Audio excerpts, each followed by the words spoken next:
Judicial enquiry ಈಗ investigation ಮಾಡ್ತಾ ಇದೆ.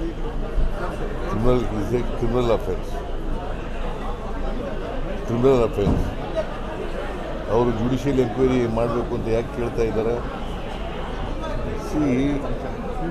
ಅಲ್ಲಿ ವಿಡಿಯೋ ಆಡಿಯೋ ಕ್ಲಿಪ್ಪಿಂಗ್ಸ್ ಎಲ್ಲ ಅವರು ಅವಾಚ್ಯ ಶಬ್ದ ಬಳಸಿದ್ರು ಅಂತಕ್ಕಂಥದ್ದು ಇದೆ. ಅಲ್ಲಿ MLCಗಳು ಕೇಳಿದವರು ಜುಡಿಷಿಯಲ್ ಎಂಕ್ವೈರಿ ಮಾಡಬೇಕು, ಆಮೇಲೆ ಇವರು ಮಾತಾಡಿರೋದು ಸತ್ಯ. It amounts to criminal offence ಅಲ್ಲ.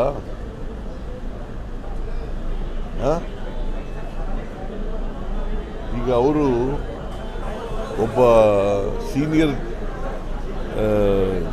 General secretary BJP central party BJP ಆಗಿ ಈ ಥರ ಪದ ಬಳಕೆ ಮಾಡೋದು ಇದೆಯಲ್ಲ, ಇದು ಅತ್ಯಂತ ಖಂಡನೀಯವಾದದ್ದು.